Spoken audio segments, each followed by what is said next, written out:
And what's up, everybody? Welcome to another edition of our Kosher Curiosities series. This is part 12 of our series that we began a few months ago that has gained a lot of popularity. B'li'ayin hara, a lot of people joining us online, a lot of people listening to it on YouTube. That's wonderful. It's great because we get to learn halakha and we get to investigate certain parts of kashrut that a lot of people are curious about. That's why it's called Kosher Curiosities. We just finished a 3-part series on bugs, and now we're going to begin a lengthy series on basar v'chalav, otherwise known as meat and milk. This arguably is the most commonly discussed and asked about part of kashrut.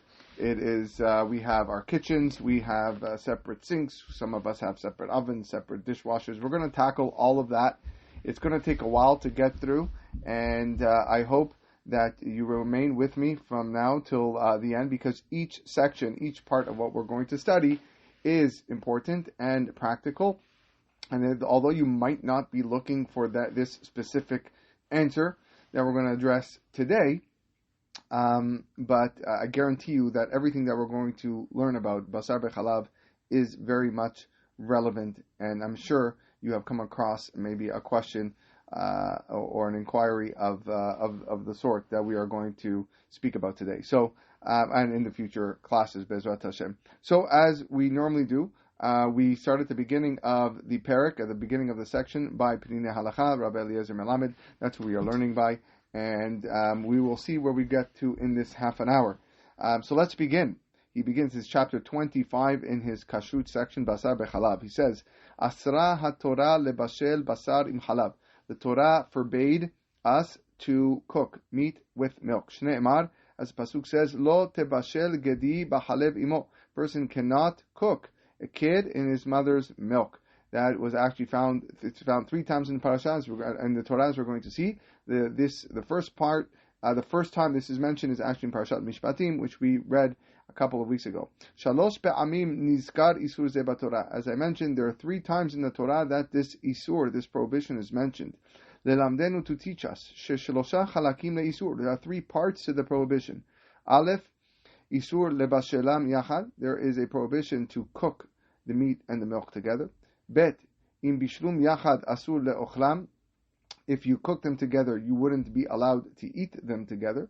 And Gimel, the third, in bishlum yachad, if you cook them together, asur gam lehanot mehem. You also cannot have any benefit from the meat and the milk. Isur ze meyuchad veshone mishe'ar isure achila. This prohibition is different than the rest of the prohibitions that have to do with eating. Shekol ha'machalim asurim, asurim tamid. The other prohibitions with regards to eating, such as a pig, for example, is constantly and always asur to eat. Ve'ilu basar kishle'atzmo kasher, but the meat alone is kosher. Ve'chalav kishle'atzmo kasher, and the milk alone is kosher. Ubishulam yachad asur, but when you cook them together, that's what makes it asur. Ve'imit bashlu yachad, and if they were cooked together, nesru be'isur hamur b'miuchad, we have this extra strict, extra severe prohibition. Shekol shara machalim ha'asurim, all the other types of forbidden foods, kedugmat basar behemot v'chayot temeot. For example, if you have the meat of a behema, such as a cow, or a chayot temeot, sorry, not a cow, basar behemot v'chayot temeot. If you have meat of an animal that is not kosher, such as a zebra, or meat of a lion, mutar leIsrael levasher avur nochri. I'm allowed to take the meat of this animal and cook it for a non-Jew. No problem to take zebra meat and me cooking it for a non-Jew. Aval basar bechalav asur leIsrael lebashel avur nochri. But meat and milk, I am not allowed to cook for a non-Jew. Ve'af lesaya bebishulam asur. Even to assist them in the cooking process, that's also not allowed. Kegon lehagbir et ha'esh she'al yada hem mitbashlim. For example, even if a Jew was to raise and increase the fire and the flame in the oven or on the stove and assist the non-Jew of cooking the meat and milk, that is not allowed. Benosaf lekach, in addition, basar bechalav sheitbashlu, if you have meat and milk that were cooked, asurim b'hana'ah, they are not allowed to have any benefit from it. V'lachen asur lemochram legoy. You can't even sell this food to a non-Jew. Va'afilu latet lo b'matana asur. Even to give it as a gift is not allowed. Why? Hoi v'yesh le'Yisrael hana'a mikach. Because there is hana'ah, there is benefit on the part of the Jew. He's giving a gift or he's selling it to a non-Jew. V'gaf im yisrof otam. Even if you were to burn the meat and the milk, asur le'anot mechom srefatam. You can't even enjoy the heat from what's being burnt. O me'ha'afar sheyatza mehem, or me'ha'efer sheyatza mehem, or from the ashes that came out. Even to take meat and milk and to throw it in front of stray animals that are ownerless, also asur. Because he is getting benefit from it. The only solution would be to bury this meat and milk. And if it's difficult to do so, you're able to throw it in the field, or in the garbage. Even though, yes, if you throw it in the field in the open ground, there's probably going to be birds and animals that come and eat it, and there is no prohibition, because you're not intending for any of these animals to come and eat it. From the Torah, the isur is to cook meat and milk. Ublo bishul, and without cooking, and isur. There is no prohibition. Lefichach, that is why. Therefore, mutar le'arva miyachad belo bishur letzorech nochri o lechol tzorech acher. I can take and combine meat and milk and put it in a doggy bag, in a paper bag, for the purpose of a non-Jew or for any other need. V'chachamim asu seyag la Torah, but the rabbis made a seyag, they made a fence. ואסרו לישראל לאכול בשר בחלב יחד גם בלא בישול. And they forbade a Jew to eat meat and milk even if that meat and milk was not cooked. וחיזקו חכמים סייג זה באיסורים רבים. And the rabbis even enforced this fence with other prohibitions, as we're going to see later on. ואסרו לאכול מין אחד כאשר המין השני מונח על שולחן. You cannot eat one type. For example, you cannot eat meat if there is dairy on the same table. We're going to get to that in the third halacha. Ve'asru le'efot pat besarit o chalavit. You cannot bake a meat bread or a dairy bread, shema yochlu ata ima min hasheni, lest you eat it with the other type of food. We're going to get to that in the fourth halacha. Ve'af hosifu ve'asru le'echol halav achar basar belo hamtana mashmautit.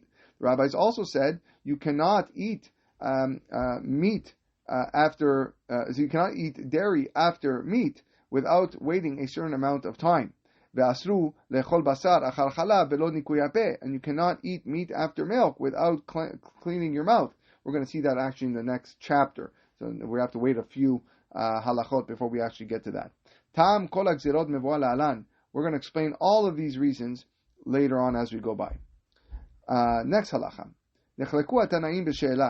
The Tanaim, which were the rabbis in the Mishnah, they were at disagreement with regarding the following question: which types of meat and milk are included in the Torah prohibition? Ledat Rabbi Akiva, according to Rabbi Akiva, habasar ve'achalav shene'esru hem shel echad mishloshet minei habehema teora. When the Torah forbade meat and milk, they have to come from the three kosher animals, which are shor, keves, and ez, which are a bull or cow, keves are lambs, the ez is a goat. Ulam, however, sheva minei achayot teorot, but any type of undomesticated animal that are kosher, kedugmat tzevi va'ayal, like a ram or a deer, enam bichlal isur haTorah. They are not included in the Torah prohibition of meat and milk. Ve'af din ze lamanu mikach.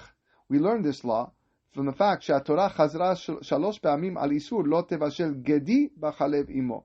The Torah says you cannot cook a kid in its mother's milk. Lamdenu sheshloshet minei ha'behemot ha'teorot bichlal ha'isur. That's only the three types of kosher animals are included in this prohibition.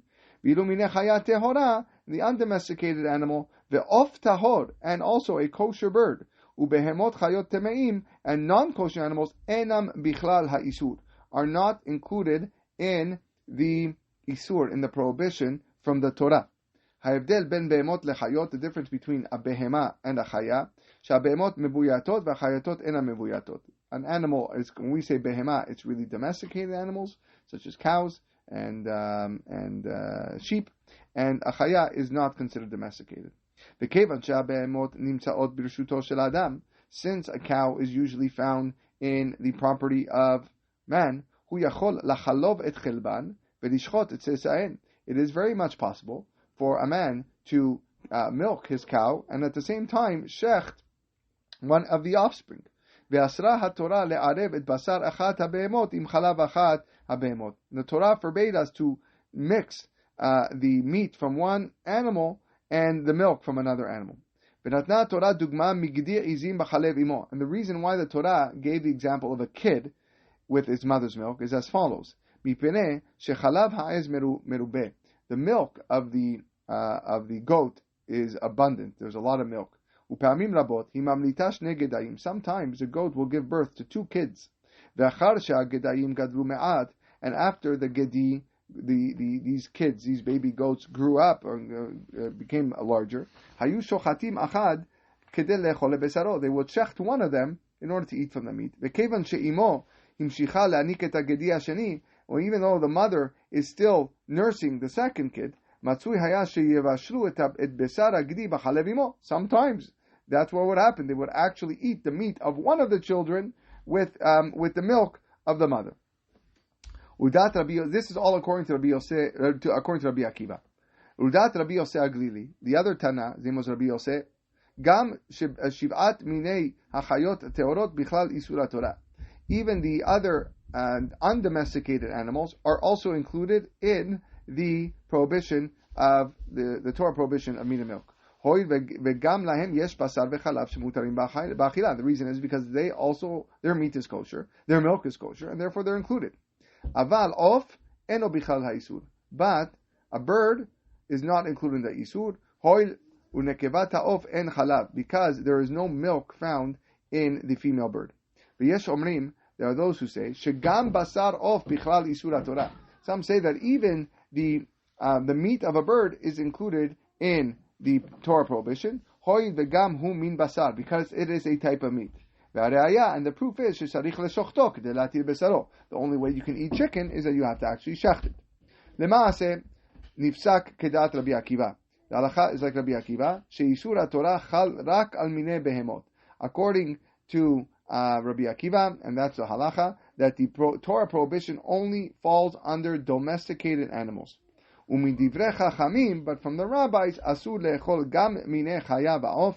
A person is not allowed to eat other types of non-domesticated animals and as well chicken, im chalav, with milk. Aval mutar lebashelam legoy umutar leanot mehem. However, a person is allowed to cook chicken and milk, or an undomesticated animal meat with milk, for a non-Jew.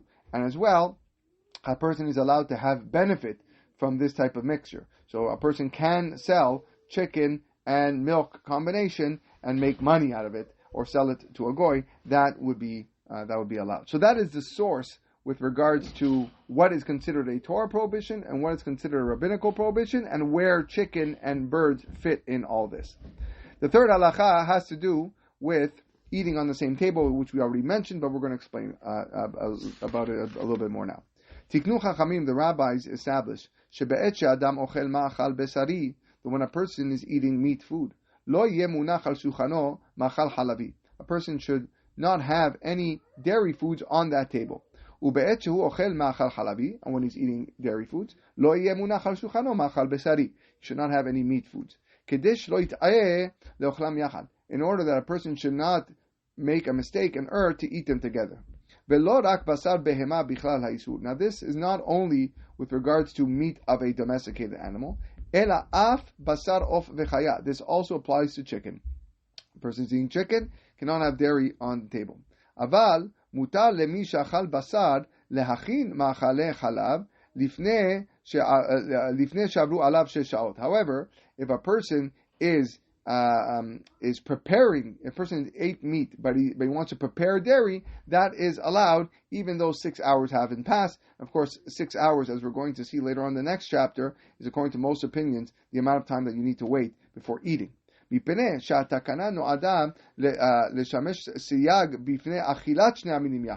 The whole takana was regard to eating. And it's not just it's not a protection that I can't prepare food. That was not the reason why it was instituted. תיקנו חכמים שגם שני אנשים שמכירים זה את זה לא יאכלו על שולחן אחד, זה בשר וזה חלב. Now, not only am I not allowed to have dairy on the table if I'm eating meat, but let's say I'm eating meat and my friend's eating dairy, we cannot sit on the same table if we know each other. And the reason is, Shema yavo echad lechol mimachal havero, because we're worried that the one friend is going to eat the food of another friend. V'nimsa ochel basar im chalav, and then you're going to be eating meat and milk. אבל לא אסור על שני אנשים זרים שהזדמנו למקום אחד לאכול על שולחן אחד. This does not apply to two strangers who happen to sit down at the same table. זה בשר וזה חלב, this one meat and this one milk. מפני שאדם זר אינו רגיל ליטול מאכל משל שכנו. Because a stranger is not accustomed to just grab the food from somebody else's plate. אם שני האנשים שמכירים זה את זה יניחו ביניהם סימן שיזכיר להם להיבדל זה ממאכלו של זה. Now, let's say these two friends sit down at the table. One of them is eating a hamburger, and one of them is eating pizza. If we said that that's not allowed, but let's say they place something in between them that acts as a heket, an object where they would see this object, this strange object that's usually not on the table, and they will remember not to partake from each other's food. Therefore, rasha'im le'echol yachad al shulchan echad. In that situation, you would be allowed to eat from each other's table. Again,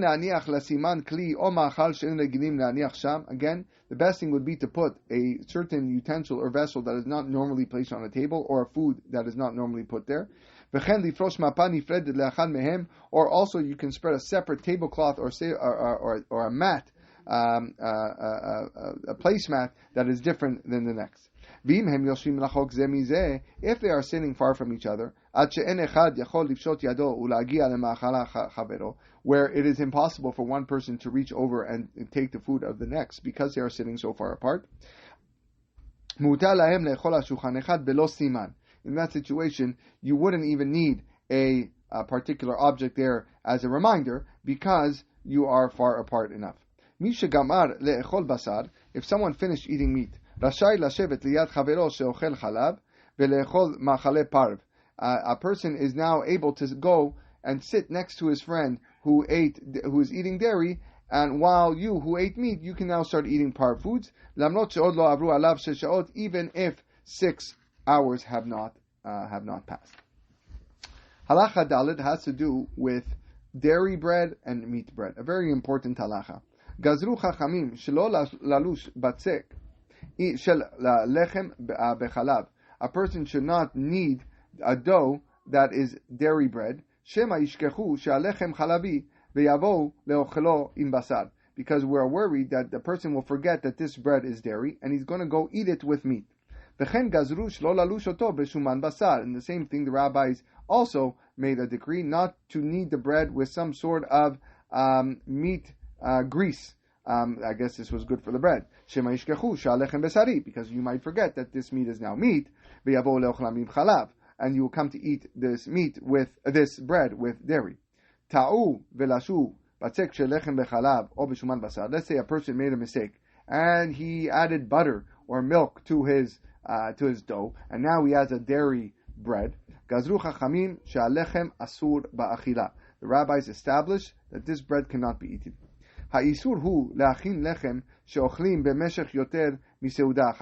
The isur, the prohibition, it came about when a person prepares enough bread, or he's making enough bread that will extend past one meal.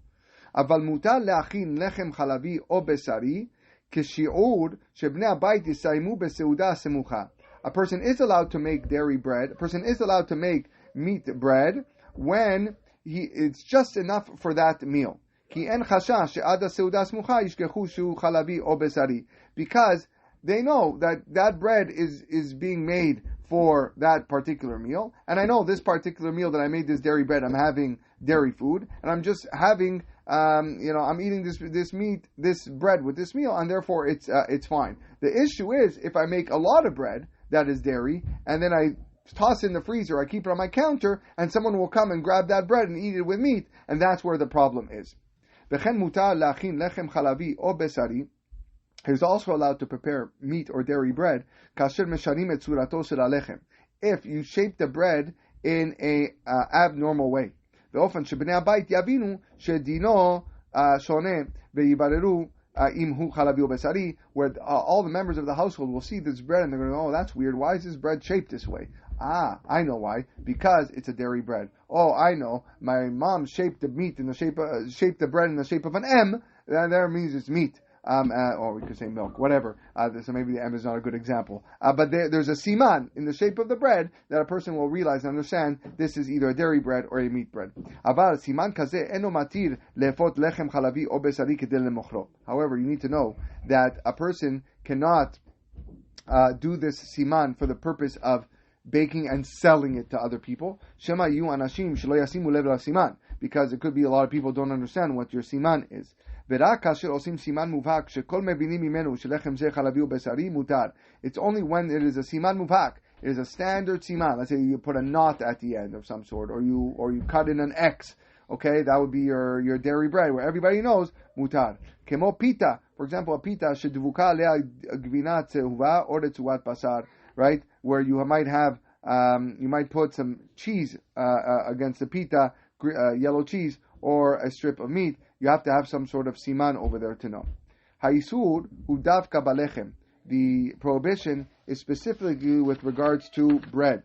Sheregilim leochlo im achalim chalavim o besarim, where a person normally eats bread with meat or milk.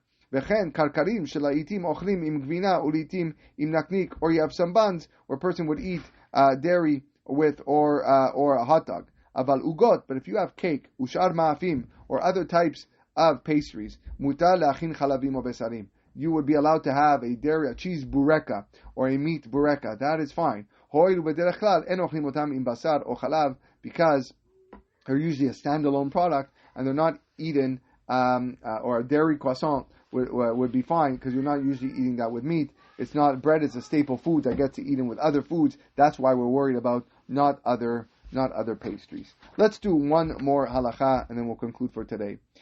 Ra'ui lishol, we should ask, the rabbis generally don't decree something when there's already a decree, like a decree on a decree. We have the prohibition of eating meat when there is milk on the table, dairy on the table. And then this isur that we just mentioned about baking dairy bread or meat bread, this seems to be gazru gezerah ligzerah. This seems to be, again, a decree on a decree. Why? The Torah only forbade cooking meat and milk together. The gazru chachamim, the rabbis, gzerah number one, decree number one, the rabbis said, shelo lechol basar im chalav, that the rabbis can't eat meat and milk, even if they were not cooked together. So now, madua hosifu ligzor gezerah ligzerah. Why did the rabbis add another gzerah? Why did the rabbis add another decree that you cannot eat meat if there's dairy on the table, or you cannot eat a meat bread, or a dairy, you cannot make a dairy bread? Why did they add this extra restriction when normally that is not things that the Chachamim do? The rabbis explain, in connection to the prohibition of basar v'chalav, we have a huge stumbling block here. Because, like we said, the meat on its own is allowed. And the milk on its own is allowed. And both of them, meat and milk, are commonly found in kitchens. And very easily they can be mixed. And that's why the rabbis needed to add more gzerot. If the rabbis did not add these gzerot, then then even the original decrees would not have been kept. All these decrees are considered like one gzerah, which is meant to maintain the separation between meat and milk. Not only this, all the decrees with regards to food, hishvu basar of v'chayab, the rabbis equated the meat of chicken and undomesticated animals, sheishurami divrei chachamim lebasar be'ema sheishuru me'atorah. They equated them to the Torah prohibition of domesticated meat.